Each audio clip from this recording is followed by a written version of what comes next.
Body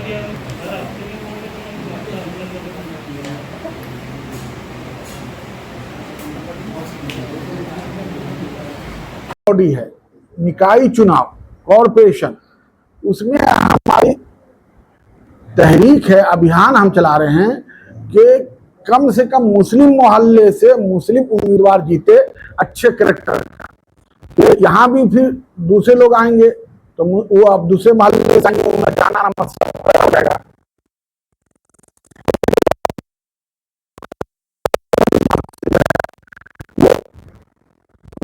बड़ी party से हम बड़ी पार्टी के हाईकमान को भी हम हाथ लिखेंगे, उन पर भी हम प्रेशर डालेंगे। और अच्छे मुसलमान यह है कि अच्छे खराब सभी जगह होते हैं। अब करप्शन कोई मुसलमान करता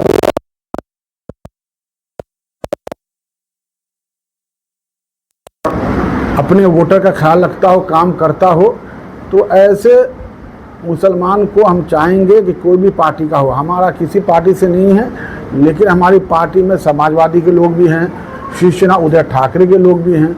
लेकिन हमारी कोशिश है कि जो पार्टी का जो उनका कार्यकर्ता है वो अच्छे को टिकट दिया जाए। तो हम सर्वे करा के उम्मीदवार की लिस्ट हम जारी करते हैं। बम्बई में हमने एक लिस्ट जारी किया है।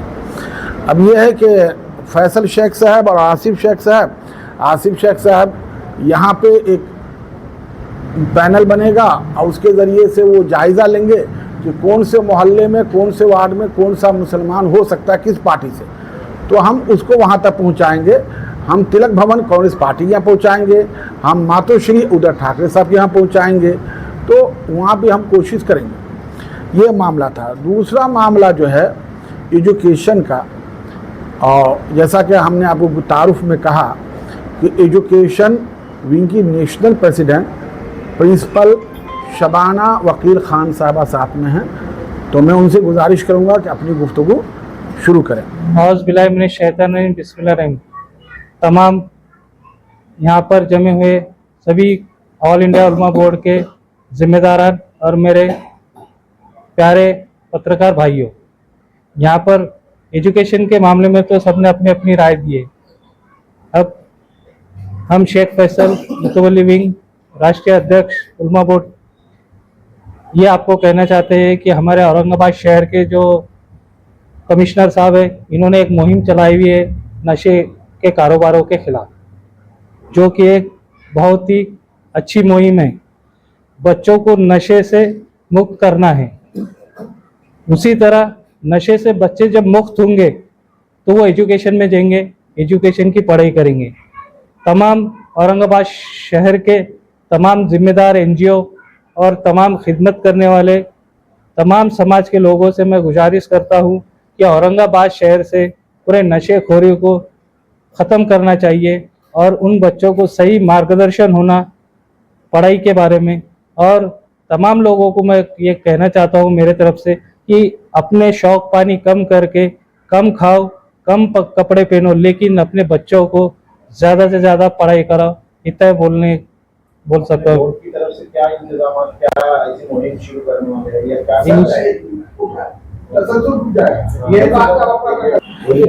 अस्सलाम वालेकुम। मैं शेख आसिफ शेख महबूब, ऑल इंडिया उलमा बोर्ड वक्फ विंग महाराष्ट्र प्रेसिडेंट। इस पत्रकार परिषद रखने के जो हमारे मकसद है वो अब मैं बयान करूंगा। सबसे पहले हमारे पास जो आए हुए हैं मेहमान, जो हमारे शबाना बाजी है मुंबई से, उनका मैं तिल दिल से शुक्रिया अदा करता हूँ। तय दिल से हमारे अखिला सैयद जो बाजी है वो भी आए हुए हैं, नज़ीर साहब है और हमारे बुनाई साहब है, हमारे फैसल भाई, हमारे शिवसेना दलित अगाड़ी के वैद्यनाथ मस्के अशरफ भाई पठान, हमारे उलमा बोर्ड के सिटी प्रेसिडेंट हैं हमारे, और सैयद अहमद साहब। अभी बाजी ने बताया कि एजुकेशन के ऊपर जो है तो अपने को ज़्यादा से ज़्यादा फोकस करना चाहिए, तो बहुत सही बात और बहुत सही उन्होंने फरमाया है। लेकिन हमारे डॉक्टर बाबा साहेब अम्बेडकर जी ने बताए थे कि एजुकेशन वो चीज़ है जो शेरनी का दूध कहा जाता है, तो वो लेना चाहिए। और एजुकेशन बहुत सही है और बहुत होना चाहिए, उसके अंदर सब बढ़ चढ़ के लोग ने हिस्सा लेना चाहिए। कि आज हम जो है तो आज इस दौर में जी रहे हैं कि माँ बाप जो है तो आज बच्चों को ज़रा रोता है तो उसको मोबाइल दे देते हैं। वो मोबाइल देने से आज बच्चों में पढ़ाई का और ये सब चीज़ें थोड़ा उनसे हटते जा रही है। तो माँ बाप जो है तो बच्चों पे ध्यान देना चाहिए और मैं हमारे औरंगाबाद शहर के परवीन पाटिल साहब पुलिस कमिश्नर को तहे दिल से आपके न्यूज माध्यम से उनको सलूट करता हूं, जो उन्होंने पूरे जो आज नशेखोर को जो है तो आज जेल में डाले हैं और सबको जो है तो उठाए हैं, और जो है तो आज उन्होंने उनका एक परवीन पवार साहब, ठीक है, अब उन्होंने जो है तो एक मुहिम जो चलाई और उनका एक बाजी एक नंबर उन्होंने व्हाट्सएप किया अपने पूरे औरंगाबाद शहर में कि भाई जहां पर भी नशाखोरी का काम होता है तो वो मुझे व्हाट्सएप करे और मैं उनके नाम गुप्त रखूंगा। तो मैं उनको तहे दिल से उनको भी आज आपके न्यूज माध्यम से शुक्रिया अदा करता हूं, उनका भी बहुत अच्छी उन्होंने मुहिम छेड़े है। और आज उलमा बोर्ड जो है तो आगे आने वाले वक्त में जो है तो आज जो बर्थ सर्टिफिकेट पे जो मामला चल रहा है, रियाज साहब आपके भी बहुत अच्छा उसमें योगदान है, आप जो तो हर वक्त इसको बाजी उन्होंने उठाते रहते हैं इनके न्यूज के माध्यम से, एसडीएम बोल के इनका न्यूज चैनल है। और हमारे खिदर पटेल साहब भी है जो है तो उन्होंने भी एक अपडेट एडवोकेट है, उन्होंने भी देते रहते हैं हर वक्त कि भाई डरने की जरूरत नहीं है, जैसा कि अभी बताए अपने नजीर साहब ने कि तो मैं जैसा एक बात बताता हूं कि आज बाजी आप लोग जो है ना महाराष्ट्र मुख्यमंत्री अजित फडणवीस साहब और अजित दादा पवार उप मुख्यमंत्री साहब को आपसे मेरी गुजारिश है, आप लोग वहां रहते हैं मुंबई में, आपको थोड़ा करीब है, तो पहले सबसे पहले किरण सुमैया को आपको पाबंद करना पड़ेगा, क्योंकि किरण सुमैया आकर के यहाँ पर जो लोग जन्म पत्रिका बनाते हैं तो उसके भी खिलाफ एप्लीकेशन करके उनको रद्द करा रहे हैं, और किसी के नाम में थोड़ी मोटी कुछ गलती है उसको मुद्दा बना करके किसी ने डुप्लीकेट, जैसा मालेगांव में उन्होंने ये मुद्दा उठाया, हर वक्त एक छोटे छोटे गांव में वो पहुंच जा रहे हैं। तो बीजेपी क्या यही काम के लिए रह गई हुई है? बीजेपी क्या यही चाहती है? बीजेपी का क्या यही काम रह गया? मोदी जी का आज जन्मदिन है, कल या परसों हो गया, मैं उनको आपके न्यूज चैनल के माध्यम से उनको जन्मदिन की मुबारकबाद देता हूं और उनको ये कहता हूं मुबारकबाद तो हम आपको दे रहे हैं, लेकिन इसके बदले में मुसलमानों को सताना छोड़ दे, बस मुसलमानों को आप सताना छोड़ दे। आपकी बीजेपी में बस क्या ये ऐसे लोग रह गए जो जहर घोलने का काम करते हैं? वो सुमैया किरेट सुमैया आता है, वो आकर के यहाँ पर के वो अपने यहाँ के कलेक्टर को, डिप्टी कलेक्टर को जो उन्होंने बताया कि भाई जन्म पत्रिका बाजी इतना हार्ड कर दिए, 11 डॉक्यूमेंट्स लाओ, 20 डॉक्यूमेंट्स लाओ। आज कई लोग जो है तो बर्थ सर्टिफिकेट के लिए लाइन में खड़े हुए। अच्छा ठीक है, आज से 40 साल पहले, 50 साल पहले कुछ लोगों ने एजुकेशन नहीं लिए, कुछ लोगों ने उनके जो है तो घरों में डिलीवरियां हुई, तो वो लोगों ने क्या करना चाहिए? वो गवर्नमेंट की क्या गाइडलाइंस है? सर अभी यहाँ दो बातें हुई, एक एजुकेशन का मुद्दा अच्छा रहा और एक पॉलिटिकल, जैसा कहा गया कि हम कि आप औरंगाबाद के रहने वाले और हमने सुना है बाहर से चुनाव भी लड़ने वाले हैं, तो मेरा सवाल ये है कि चुनाव के अंदर जन्म प्रमाण का मुद्दा बनेंगे आप? देखिए, जन्म प्रमाण पत्र का ये चुनाव में मुद्दा भी बनाएंगे, और हमारे जो है तो अभी औरंगाबाद शहर जो है तो प्रभाग में इलेक्शन हो गया हुआ है, और हमारा इसके ऊपर ही आज ये पत्रकार परीक्षा थी, एक एजुकेशन और दूसरा राजकारण, जो भी राजनीति पे। तो आज हमको जो है तो उद्योग साहब जो है तो कोरोना काल के अंदर उन्होंने जो काम किया, उन्होंने जो एक हेल्प किया, वो हेल्प को नजर रखते हुए, उसके ऊपर उनके एक्टिविटीज को देखते हुए, उनके काम को देखते हुए, तो हम और उनके युद्ध भी इंडिया आघाड़ी के साथ है, उनके साथ में है। तो हम यहाँ पे जो प्रभाग में है, तो हम अभी बुनाई साहब अगर जो उसको डिक्लेयर करते हैं कि हम वो कैंडिडेट को मदद करेंगे जो सोशल, मतलब जो सब समाज को लेके चलता, तो हम वो कैंडिडेट के साथ में उसकी बिल्कुल मदद के लिए ऑल इंडिया उलमा बोर्ड काम करेगा। और रहा सवाल जन्म पत्रिका, अगर जो वो मुझे मौका मिलता है तो मैं आने वाले इलेक्शन में, अगर जो मैं चुन के मुझे लोग लाते हैं, तो मैं इनके लिए आधार कार्ड में जो करेक्शन है, इनके जन्म प्रमाण पत्र के जो मसले है, और कई जमीन अगर जो मुझे मिलती है, तो मैं वो जमीन खरीद के, जो लोगों को घर नहीं है मैं वो घर भी लूंगा, चाहे फिर मुझे गवर्नमेंट से लोन लेना पड़े, चाहे फिर मेरी प्रॉपर्टी बेचना पड़े, तो चाहे फिर मुझे जो भी वार्ड से मौका मिलता है और मेरी पार्टी अगर जो मुझे चाहती है, देना चाहती है, तो कोई बात नहीं, वेलकम। अपनी मैं दो बात खत्म करता हूं और सबको एक बार शुक्रिया। हमारे अल्लामा बुनाई साहब, शबाना खान साहब, अखिला सैयद साहब, नज़ीर साहब, और जिन्होंने प्रोग्राम अरेंज किया, शेख आसिफ साहब, और हमारे मुतवल्ली विंग के जो तो शेख फैसल साहब, और दीगर जितने भी हजरात यहाँ पर मौजूद है, मैं सबका शुक्रिया अदा करता, और जितने पत्रकार यहाँ मौजूद है सबका शुक्रिया अदा करता। और ये जो मीटिंग प्रेस कॉन्फ्रेंस बुलाई गई, खासतौर से एजुकेशन के ऊपर ये चर्चा करने के लिए की गई है ये मीटिंग, और एजुकेशन के मामले में तो सभी ने बता दिया। तो उसमें मेरा एक मशवरा यह है कि वक्फ बोर्ड के अंदर जो है तो बहुत सारा फंड है और उनके पास बहुत सारी प्रॉपर्टीज़ है, तो उनके पास भी हमने जो तो मारूदा रखना कि भाई आप भी जो तो एजुकेशन सोसाइटी चलाए और एजुकेशन के जो शोबे चलाए, कि आपके पास जगह भी है, पैसा भी है, तो हम सब मिलकर उसके लिए भी निवेदन देंगे कि भाई उन्होंने भी इसके ऊपर एजुकेशन के फरीदे पे काम करना है या नहीं। तो ऐसे मेरे एक अपनी जो सोच है वो मैं आपके सामने इज़हार किया, आप सब उसका जो है तो फॉलोअप करो, हम भी करेंगे। और इससे पहले भी हमने उनके ऊपर निवेदन दिया कि भाई आप जो है तो रजिस्ट्रेशन के अंदर बहुत रुकावटें आ रही। उन्होंने एक पोर्टल तैयार किया गवर्नमेंट का, जो मस्जिद मदरसे वगैरह का जो रजिस्ट्रेशन होता है, तो उसके वो पोर्टल बराबर चलता नहीं, सर्वर बराबर चलता नहीं। तो मुतवल्ली जो है हमारे विंग के, उनका भी काम है उसके ऊपर भी जो है तो ज़्यादा रोशनी डालें, और उसके लिए कोई ऑफलाइन भी प्रक्रिया लेना चाहिए उन्हें नोंदनी की। उसकी वजह से क्या होगा कि यहाँ पर भोंगे निकाल दिए गए और बहुत सारी कार्रवाई हो रही है, तो उसके अंदर सहूलत फराहम करने के लिए भी हम निवेदन देने वाले हैं। तो वक्फ बोर्ड की तरफ से होने की वजह से हम ये काम भी अंजाम देंगे। और रही बात एजुकेशन पे, सब बड़ों ने सब बता दिया, जो आए सबका मैं शुक्रिया अदा करता हूँ। 2 लोग बोलने का मौका दिया, इसके लिए भी शुक्रिया अदा करता हूँ। बहुत शुक्रिया आप सभी का। सबसे पहले तो ऑल इंडिया उलमा बोर्ड के जितने भी यहाँ पे पोस्ट होल्डर्स महाराष्ट्र बॉडी के हैं, उन सभी का शुक्रिया कि आज का ये प्रेस कॉन्फ्रेंस जिस तरीके से उन्होंने सजाया। मकसद ऑल इंडिया उलमा बोर्ड का ये है कि जैसे भी हजरत ने बताया कि सियासी शऊर, लेकिन सियासी शऊर लाने के लिए सबसे पहले हमको एजुकेशन पे काम करना पड़ेगा। तालीमी सतह जब तक हमारे देश में, हमारे समाज में, हमारे कौम में सही नहीं होगी, तब तक हम सियासी ज़मीन अपनी तैयार नहीं कर सकते। उसी मकसद के साथ में उलमा बोर्ड जो है अब जगह जगह अपनी तहरीर को जो है जिस तरीके से शुरू हुआ था 2 साल पहले, वो जारी है और इस वक्त महाराष्ट्र में पहुंची हुई है। और महाराष्ट्र से फिर हम लातूर और नांदेड़ की तरफ भी जाएंगे और लोगों को इसमें जोड़ते जा रहे हैं। खास करके वो लोग, एजुकेशन विंग का मकसद है कि ज़्यादा से ज़्यादा हम एजुकेशन एक्टिविस्ट को इसमें जोड़ें। वजह यही है कि जैसे ही इलेक्शन आ जाता है और हम ये देख भी रहे हैं कि सियासत जिस तरीके से चीज़ों को कर रही है, बांटने वाली चीज़ें हैं, नफरत करके ही वोटों को बांटा जाता है। और उसी डायरेक्शन पे काम करते हुए सारी पॉलिटिकल पार्टीज इस वक्त चल रही है। हम अपने सभी समाज के लोगों को ये आगाह करना चाहते हैं कि आप भले चाहे इलेक्शन के वक्त जज्बातों में वोट करते हो, लेकिन अब वक्त मुसलमानों को जज्बात से नहीं हिकमत से काम लेने का है। जज्बात से काम लेते लेते आज ऐसा हुआ है कि मुस्लिम कैंडिडेट्स आजकल गायब हो चुके हैं या गायब कर दिए गए हैं।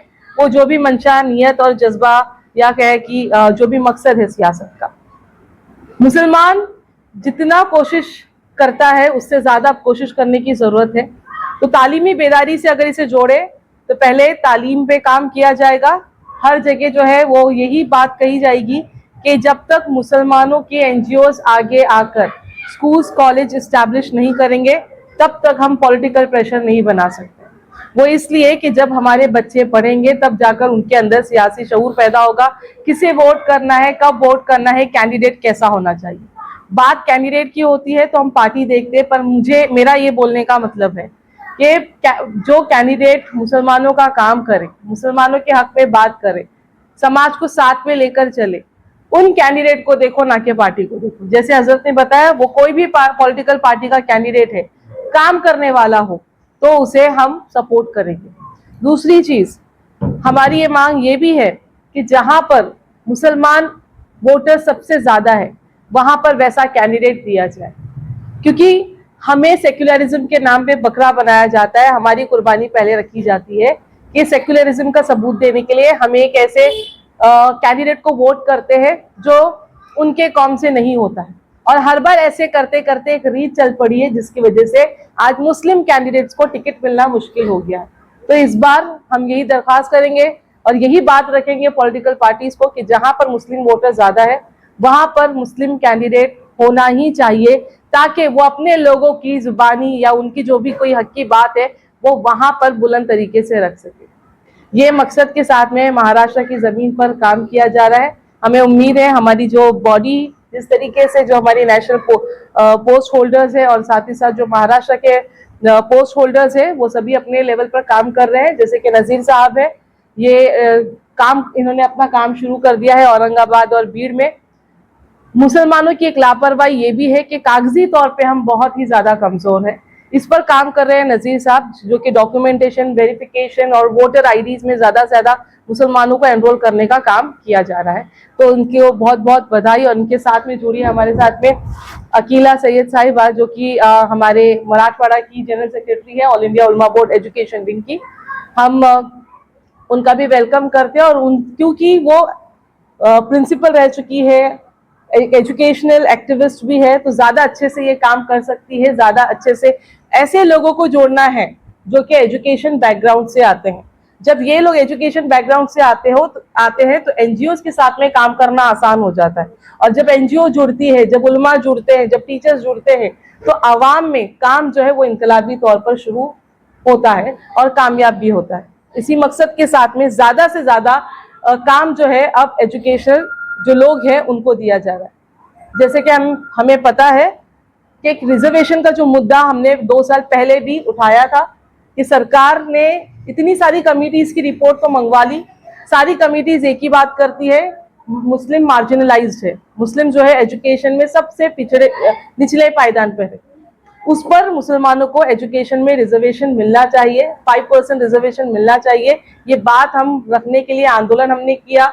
हमने जगह जगह जो है वो लोगों से मिले, जो हमारे रिप्रेजेंटेटिव्स हैं उन तक हमने लेटर भी पहुंचाया। लास्ट टाइम हमने सीएम, जो डिप्टी सीएम थे, उनको भी हमने लेटर दिया था, अजीत पवार साहब को। पर अभी तक इस पे कोई भी अमल बजावनी नहीं है। कोर्ट से ये बोलने के बावजूद कि 5% रिजर्वेशन मुसलमानों को मिलना चाहिए।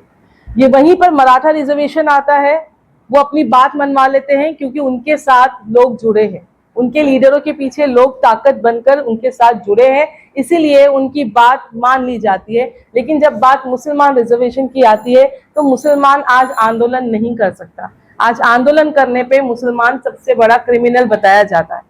और यही वजह बनती है कि हमारी मांग हम सही तरीके से, या यूं कहे कि सियासत तक नहीं पहुंच पा रही है।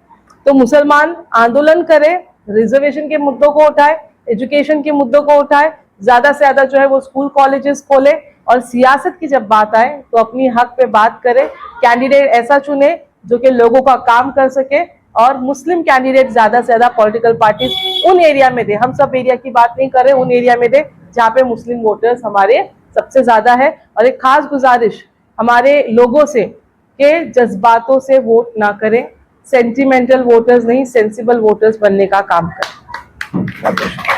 चोरी को कैसा देखते हैं?